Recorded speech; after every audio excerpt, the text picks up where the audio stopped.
I considered leaving. I was thinking about moving to Atlanta, thinking about relocating, because I was just struggling to find the right fit, the right job, and the place that I wanted to be in.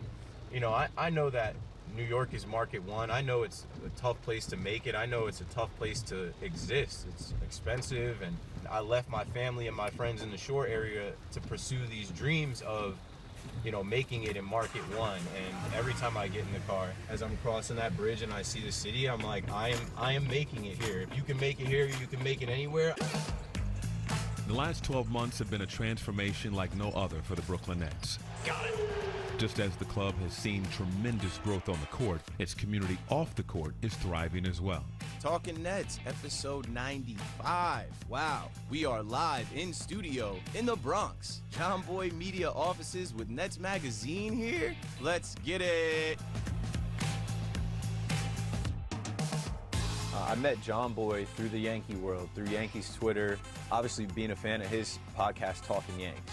You know, the first assignment they gave me before I was even on payroll, part of John Boy Media, was, hey, we're starting this brand, Talkin Nets, in line with Talkin Knicks, Talkin Giants, our Talkin brands, and you're a Nets fan, we need your help getting this off the ground.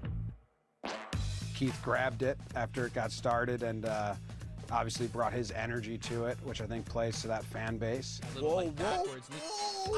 I looked at that as like, this is a test, this is a challenge. I'm just gonna put my knowledge and my fandom into this brand and try and get it some followers, try and get it going and start this podcast and take my skill set and, you know, see where it goes. I don't know if y'all can see my shirt. Great energy. I mean, you're in a room with him, you can feel him being in that room with you. And I think that's what he's bringing on the podcast and on Twitter and in the coverage.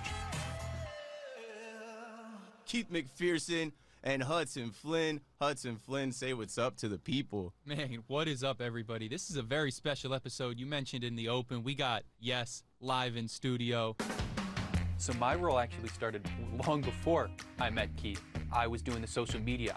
Hudson had already been an intern, but we couldn't find a co-host. And, you know, there were a couple episodes in the very beginning that I did by myself.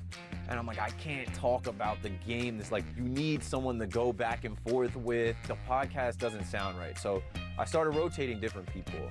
Keith needed me to come in and fill in on one of the podcasts, and I was like, absolutely. So I filled in. I was a little nervous. At that time, I was just an 18-year-old kid, never done a podcast before.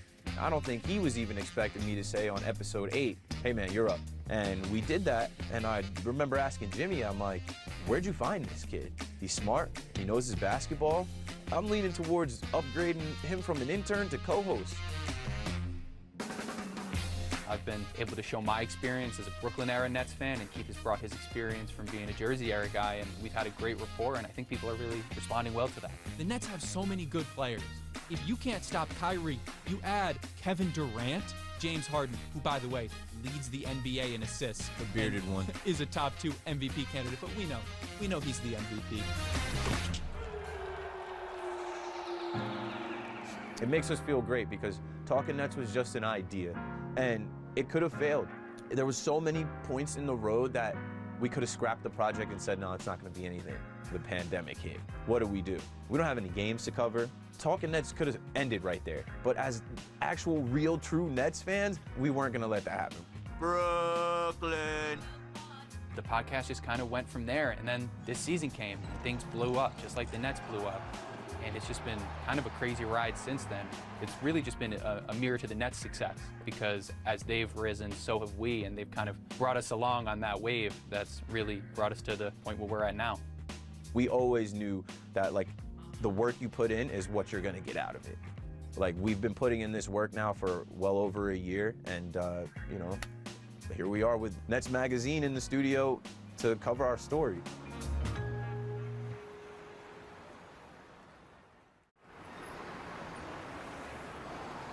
First off, man, what a career. Legend. It was short-lived in Brooklyn, but glad we got to see it. LaMarcus Aldridge has to hang it up. A health issue. Now, we saw a couple days ago that he was out for a non-COVID related illness. You know, after that Saturday loss to the Lakers, we kind of were looking at LaMarcus Aldridge. Like, I know me personally, I was like, yo, he looked a step slow. That was obviously something that we didn't really know what to make of. We thought, oh, maybe it's just getting used to the system, needs some rest. But we find out today, sadly, Thursday, April 15th, when we're recording, that he had a cardiac arrhythmia and irregular heartbeat, and it scared him so much. And when he put out his retirement statement, you could really feel the emotion that he felt. And it was honestly sad to hear. It was terrible to read. It was scary. But he had a great career. His 5 games with the Nets were memorable. He will always and forever be a Net.